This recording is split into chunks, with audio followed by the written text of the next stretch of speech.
lit. Mais d'abord, l'édito international Vincent Hervouette, bonjour. Bonjour Dimitri, bonjour à tous. Nous allons donc aux Comores ce matin où l'ancien président vient d'être condamné à la prison à perpétuité. Oui, alors les Comores, ce n'est pas l'Allemagne, c'est le contraire. C'est un voisin dont on ne parle jamais, on a du mal à le situer sur la carte, on n'y passe pas ses vacances, on ne s'y installe pas non plus pour travailler. Il n'y a jamais eu de couple franco-allemand, c'est une chimère, mais il y a des tas de couples franco-comoriens, puisque la plus grande ville comorienne, c'est Marseille, où vivent 100 000 ressortissants de l'archipel. De même, on n'a pas fait 2 guerres mondiales aux Comores, du moins pas encore.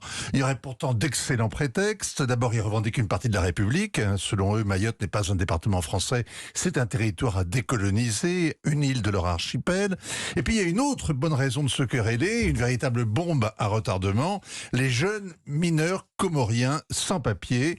Ils font régner à Mayotte une violence que le préfet, le commissaire divisionnaire et 500 gendarmes entréhis sont incapables de contenir. Alors, dans les journaux français, les Comores existent à peine, on n'en parle quasiment jamais. Et Mayotte non plus d'ailleurs, sauf quand les morts sont très voyants sur la chaussée, taillés en pièces à la machette, comme la semaine dernière. Depuis le début de l'année, une douzaine d'homicides, 18 personnes laissées entre la vie et la mort. Les coupeurs de route coupent aussi les mains, ça se passe en France, pas au fin fond de la brousse. 180 caillassages de bus, surtout les bus scolaires, c'est à Mayotte, c'est pas à Gaza. Le maire de la capitale Mamoudzou ne parle pas de bande rivale, mais de terroristes et d'une opération de déstabilisation du territoire. La députée locale, Estelle Youssoufa, prédit la guerre civile si l'État ne trouve pas le moyen d'expulser les mineurs délinquants.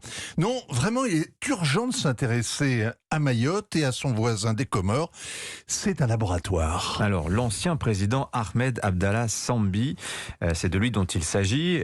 Il dirige le plus grand parti politique des Comores. Il est condamné donc à la prison à vie. Oui, la Cour de sûreté de l'État l'a jugé pour haute trahison, un crime qui n'existe pas dans le code pénal. La sentence est sans appel. Le président en place doit mieux dormir, ainsi débarrassé d'un rival. Qu'est-ce qu'il lui reprochait? Une loi pour vendre la nationalité au prix fort à des étrangers.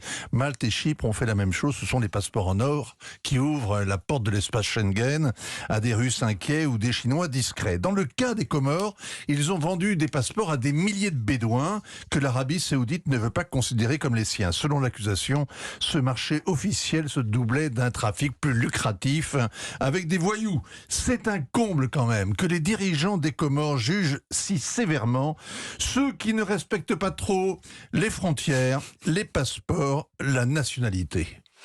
Effectivement, tiens, vous avez cité le maire de Mamoudzou, Hamdi Waelou Soumaïla. Il était l'invité d'Europe Matin hier matin. Votre entretien à retrouver dans votre appli Europe 1 et sur europe1.fr. Merci Vincent Hervouette.